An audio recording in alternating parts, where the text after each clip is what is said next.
네, 성탄 전야였던 어제 전국 도심에는 주최 측 추산 약 70만 명, 경찰 추산 약 5만 3천 명의 시민들이 모여 또다시 촛불을 들었습니다. 네, 성탄 분위기와 맞물려서 집회 현장은 축제 분위기였지만 대통령에 대한 즉각 퇴진을 요구하는 목소리는 엄중했습니다.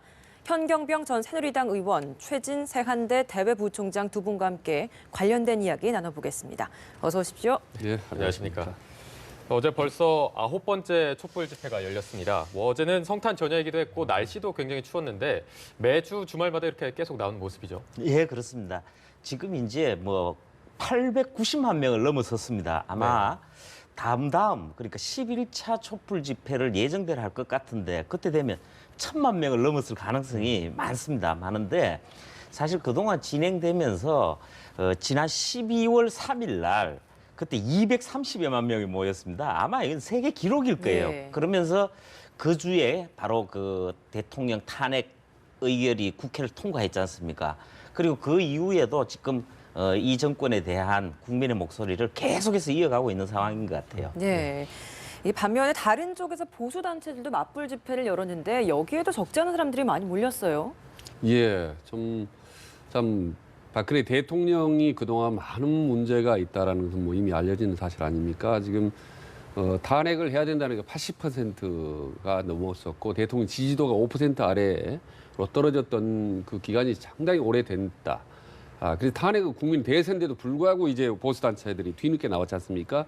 그래서 마치 대통령 탄핵을 놓고 국민의 여론이 마치 갈라진 것처럼 또 국론이 분열된 것처럼 보이는 것이 정말 안타깝습니다. 지금 국민들이 사실 9번째까지 탄핵을 하기까지는 어떻게 보면 그 원인 제공은 저는 대통령과 청와대가 계속 하고 있다고 봅니다. 지금 요즘 TV 청문회 보면요 보시지 않습니까? 지금 전부 부인하지 않습니까? 네. 그리고 대통령 자체도 현재 답변서에서 나는 하나도 잘못 한 게 없다. 예. 그리고 오늘 뉴스에도 보면 최순실이 하루에 4천만 원의 상당의 무슨 미용 시술을 하고 예. 해외 도피 재산이 10억도 아니고 무슨 10조 원이 이른다 이런 비판적인 여론이 나온 판에 아마 웬만한 국민들이 안방에 앉아서 차분하게 TV를 볼 만큼 그렇게 냉정함을 주지는 않고 있는 것 같다. 오히려 불을 지르고 있는 것 같다. 청와대와 증인들이.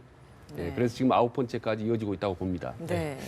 청와대 반응도 한번 살펴보겠습니다. 박근혜 대통령으로서는 취임하고 4번째 크리스마스를 맞은 건데 집권 1년 차부터 3년 차까지는 이제 현장에 나가서 행보를 했는데 이번에는 그냥 조그맣게 조촐한 모임을 했다 이런 소식이 있죠. 예, 무엇보다 법적인 차원에서 대통령 권한 정지 상태이기 때문에 대외 활동한다는 건 무리가 있을 겁니다. 네.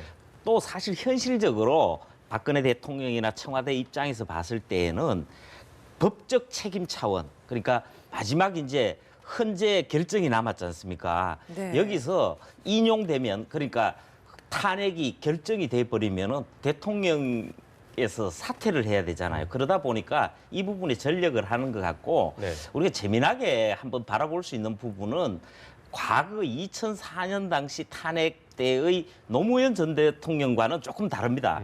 노무현 전 대통령의 경우에는 굉장히 일부지만 예. 대외 활동을 했고 웃는 모습도 연출하기도 했고 그랬습니다. 그리고 또 본인 스스로나 그 측근들이 그 탄핵 그 헌재 심의에 굉장히 적극적으로 대응을 했었습니다. 근데 지금 박근혜 대통령은 그런 부분에서 굉장히 조용하고 또 그리고 대응하는 것도 일정한 몇 가지 전략과 원칙을 세워놓은 것 같은데 시간 끌기 방향에서 굉장히 미지근하게 좀 진행하고 있다는 점에서 좀 차이가 있는 것 같아요. 그리고 네. 그 대통령 정치 입문하기 전에 사실 오랜 동안 혼자 생활한 익숙해 있기 때문에 지금 관저 혼자 지내는 거는 사실 큰 문제는 없다고 봅니다. 원래 혼자 식사도 하고 혼자 TV도 보고 하기 때문에 이 부분이 크게 고통스러운 시간은 아닐 겁니다. 그리고 측근으로 분류되는 몇몇 참모라는 표현인데 누군지는 또 공개 안 해서 모르겠습니다만 가서 케이크도 같이 이제 들면서 네. 주로 이제 법률적인 대응을 한다고 보는 건데 네. 아직 뭐 그 부분들은 저희들이 좀 더 보여드릴 것 같다. 그래서 예. 황교안 대통령 권한 체제로 전환이 된 지도 이제 좀 2주 정도가 지난 것 같습니다. 뭐 그 대정부 질문 참석으로 인해서 어느 정도 야당과의 충돌이 좀 수그러드나 싶었는데 이번에 또 인사권 문제로 또다시 충돌을 예고하고 있어요. 지금 그 기업은행장 임명을 하겠다라고 이야기를 했는데 강행할 것으로 보십니까? 어떻게 보십니까? 지금 추세로 보면 이제 강행을 할 것 같습니다. 그런데 이 과정에서도 대통령 권한 대행의 역할을 어디까지 분리할 것이냐가 아주 중요한 관건인데 저는 그렇습니다. 이게 물론 대행이라 법률적으로 대통령을 대행하지만 실제로는 총리의 더 방점이 찍혀 있다. 굳이 분리한다면 총리가 7이고 대통령 역할이 한 3이라고 봅니다. 그럼 소극적으로 임해야 한다. 예, 그래서 소극적으로 예. 임하는 것이 본인에도 낫고 정치권 전반에도 낫다. 그래서 민생을 챙기는 문제는 적극적으로 두루두루 챙겨야 하겠지만은 인사라든지 미묘한 혹은 뭐 교과서 문제라든지 사드 문제라든지 이런 아주 국가적인 미묘한 정책의 부분에 대해서는 최대한 유보하거나 여야와 두루 긴밀하게 협의를 하는 것이 어떤 권한 대행의 저는 올바른 자세라고 생각을 합니다. 예. 뭐 의원님은 총리의- 어떻게 보시나요? 뭐 저는 두 가지 관점만 조금 더 보태겠습니다. 예. 하나는 뭐냐면은 사실 이 기업은행장 이번에 이제 후보자가 김도진인데 네. 이분이 지금 그 지난번 그 조준희 전 행장 이후로 기업은행 내부에서 승진하는 형식으로 해가지고 은행장이 되는 경우입니다. 그리고 이런 은행 금융장 정도의라면은 일상적인 국정 관리에서 뭐 그렇게 벗어날 것이 있느냐 그런 차원도 한번 생각해 볼 수는 있을 것 같고 네. 그리고 무엇보다도 황교안 지금 국무총리 이분은 제가 볼 때는 권한 대행이라는 게 더 중요하다는 분을 잘 인식을 하셔야 되는데 그보다 더 우선되는 게 뭐냐 하면은 우리가 국민 주권주의에 따라서 국민이 권력을 주지하는 사람은 사실은 권력을 행사하려고 해서는 안 됐습니다. 일상적인 국정 관리만 해주시면 되지 권력을 운영한다거나 권력적 측면으로 가서는 안 된다는 거는 제가 조금 덧붙이고 싶습니다. 네.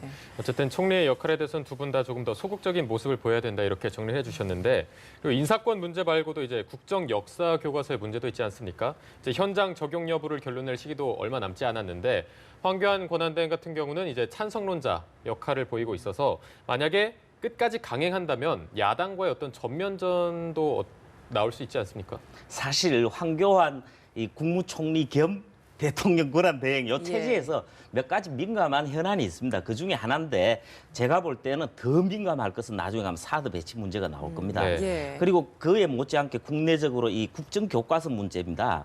그런데 이 국정교과서가 사실은 그전에 8종의 중학교, 고등학교에 그 역사 교과서가 있습니다만은 그 부분 또 편향된 부분의 비판에서 벗어날 수는 없습니다. 이번에 나온 이 역사 교과서가 제가 볼 때는 내용적으로 그다지 문제가 없고 굉장히 균형감을 잘 가지고 있습니다. 아, 그래요? 다만 네. 국가에서 지금 어느 시대인데 국정교과서를 해서 강요를 하느냐 이 부분만큼은 선을 넘어서는 것 같아서 나머지 8종과 마찬가지로 국정교과서에 대해서도 하나의 국가 권장 도서로서 선택할 수 있도록 한다면 큰 무리가 있겠느냐. 저는 뭐 그런 접근을 합니다. 현재 1년 정도 좀 유예하는 방안이 유력하다 이런 이야기도 나오고 있던데요. 네. 국정 역사 교과서를 1년 정도 좀 유예하자 이런 방안도 나오고 있던데요. 아마 그게 좀 정상적인 방법이 아닌 것 같습니다. 예. 왜냐하면 애당초에 박근혜 대통령이 좀 무리하게 추진을 했고 당시에 야당이 강력하게 반대를 했지 않습니까? 네. 왜냐하면 이거는 이데올로기 문제하고 직접된 문제입니다. 아주 폭발성이 크기 때문에 이 부분을 양쪽이 밀어붙일 경우에 진짜 이건 국론이 분열될 가능성이 훨씬 많습니다. 그래서 이렇게 완전 폭탄처럼 어떤 지뢰처럼 민감한 사안인 경우는 황교안 총리가 정치력을 발휘해서 유예하는 것이 가장 합리적인 저는 방향이라고 생각합니다. 네, 알겠습니다. 그럼 이번에는 새누리당 이야기를 좀 해보도록 하겠습니다. 이번 주에 이제 새누리당 비대위에 임명진 목사를 위원장으로 임명을 했습니다. 여기에 야권의 반발이 굉장히 거센데요. 어떻게 보십니까? 뭐 야권의 반발은 당연하다고 봐야 됩니다. 당연하다고 봐야 되고 그 논리적 근거는 이렇습니다. 국민이 새누리당에 대해서 부정한 거 아니냐. 박근혜 대통령이 탄핵을 당한 마당에 그 함께한 정당으로 당연히 정치적 책임, 법적 책임이 있지 않느냐 뭐 이런 부분이고 해체하라 뭐 이런 주장까지 하는 상황입니다.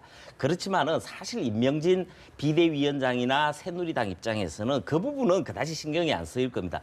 오히려 여권 또는 여권 지지층이 그에 대해서 별로 안 좋은 반응이 그쵸. 나타나는 게 더 문제겠죠. 예. 사실 국민 여론을 보더라도 일반적으로 지금 개혁 보수 신당의 지지율이 더 높게 나오잖아요. 그러다 보니까 이제 새누리당 입장에서는 정말로 변화된 모습을 보여야 하는데 이 변화된 모습 보이기 위해서 임명진 비대위원장을 임명을 했는데 지금요. 그동안 몸담아왔던 상징 같은 경실련이 임명진 위원장을 영구 제명을 해버렸단 말이에요. 그리고 또 새누리당의 가장 국민 지지 세력으로 결집력이 강했던 이 박사모가 예. 또 임명진 비대위원장만큼 절대 아니다. 그럴 바에는 새누리당 해체해라 이래버리니까 예. 굉장히 어려운 거죠. 그러게요. 근데 저는 임명진 위원장이 참 첫 마디가 참 잘못됐다라고 생각을 합니다. 어떤 그 대한민국 정치를 바로잡기 위해서 나름대로 한 몸 던지겠다라는 그런 식의 발언을 했으면 괜찮았을 텐데 첫 일성이 어떤 비박의 어떤 탈당을 비난을 하지 않습니까? 이건 마치 권력 투쟁으로 몰고 가고 이번에 비박계가 집단 탈당한 게 마치 원내대표 선거에 져서 자기들의 목표를 이루지 못했기 때문에 또 뛰쳐나간 것처럼 이렇게 폄하를 해버리니까 결과적으로 어떻게 되냐면 마치 임명진 위원장이 탄핵에 반대하는 듯한 입장에 보이게 된 거거든요. 네. 예, 그렇기 때문에 이제 야당이나 여당이 전체 비판을 할 수가 밖에 없는 거죠. 네. 뭐 말씀하신 대로 이제 야당에서 반발하는 건 당연하고 새누리당 내에서도 보수와 진보가 다 반발을 하고 있는데 그렇다면 이 정우택 원내대표랑 임명진 비대위원장 체제가 앞으로 순탄하게 순항을 할 수 있을까요? 저는 순탄하게 순항하기 쉽지 않다고 봅니다. 왜냐하면 앞에 산적한 과제가 너무나 많습니다. 네. 어정쩡하게 이렇게 한두 명 뭐 윤리위원 회부하고 어떤 문의만 적당하게 바꾸는 정도를 가지고는 국민적인 지탄을 훨씬 받기 때문에 뭔가 확 바꾸는 개혁적인 시도를 하려고 할 겁니다. 예를 들면 대통령에 대해서 출당 조치라든지 과감하게 친박의 핵심 등의 몇 명을 인적 청산을 한다든지 하는 경우인데 그게 가능하겠습니까 현실적으로? 그럼 내부적으로 또다시 내부 분란이 일면서 네. 계속 궁지에 몰릴 수밖에 없는 그런 진퇴양난의 상태가 지금 현재 친박계의 현주소라고 봅니다. 네. 임명진 비대위원장은 임명이 되면서 그 비주류 의원들에게 탈당하지 마라라는 권한을 좀 제안을 하기도 했거든요. 근데 27일에 뭐 27일이 아니죠. 화요일에 탈당을 하겠다라고 이야기를 했습니다. 뭐 이렇게 새로운 당이 창당을 하게 된다면 이게 뭐 미풍으로 그칠 것인지 아니면 태풍의 눈이 될 것인지 어떻게 전망하십니까? 사실 제가 볼 때 이미 태풍의 눈은 돼 있다고 봐야 됩니다. 탈당하겠다고 결정한 분들이 34명이거든요. 원내 의원이 34명이고 또 이 부분이 이제 앞으로 더 크게 확산될 수밖에 없어요. 새누리당의 본질적인 고민은 뭐냐면은 아까 우리 최 부총장님이 말씀하셨듯이 무엇보다도 새누리당의 친박 패권주의는 절대 벗어날 수가 없을 거예요.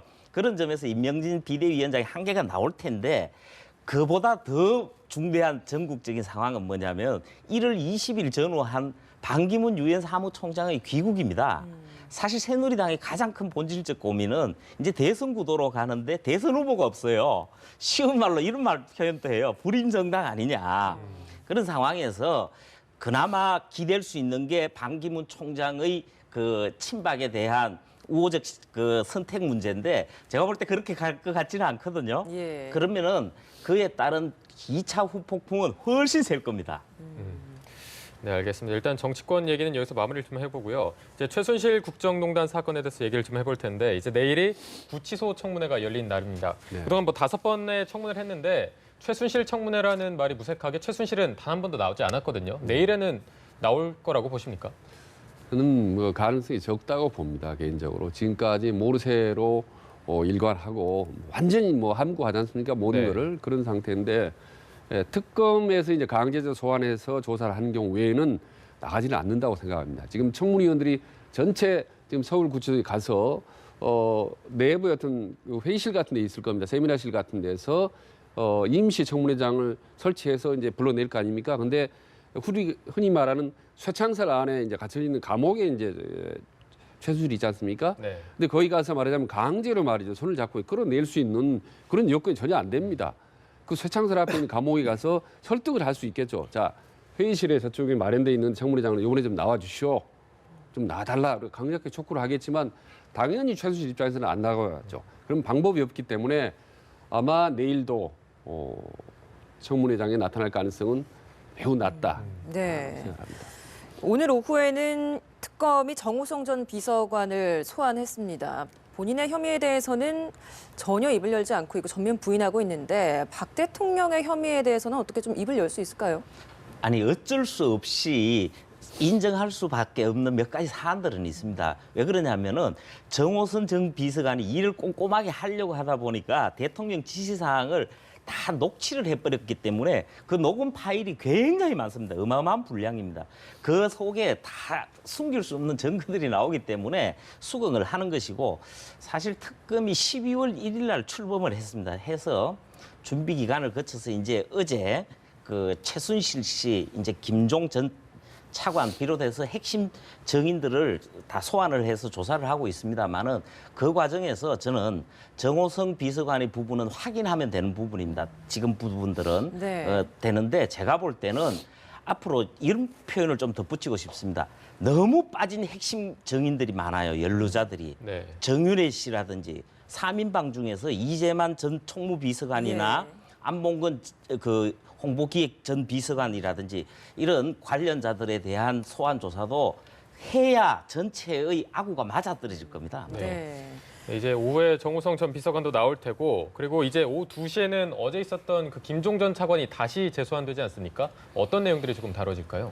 지금 최순실 씨와 대통령의 관계를 상당히 구체적으로 입증할 수 있는 사람이 사실은 김종전 차관입니다. 의외로. 왜냐하면은 대통령이 든 대기업을 상대로 해서 모금 운동을 했고 그걸 실질적으로 이제 최순실이 지시를 받아서 했지 않습니까? 근데 최순실인 그 지시를 다시 또 이제 김종혁에게 내리게 됩니다. 그래서 권력 핵심부의 삶과 관계를 나타낼 수 있는 사람은 김종이다. 특히 삼성이라든지 또 체육 관련된 구체적인 지시를 하고 직접 사람을 만나고 하는 행동 역할, 누구 표현하면 수행비서 역할을 한 사람은 김종전 차관이기 때문에 김종전 차관을 깊이 파면 그런 작은 그나마 물증들이 구체적으로 드러날 가능성이 높다.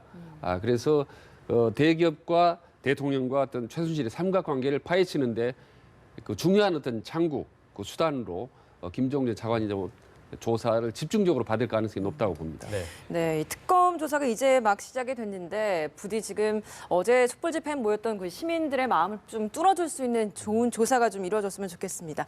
오늘 말씀 여기까지 듣겠습니다. 고맙습니다. 고맙습니다. 고맙습니다.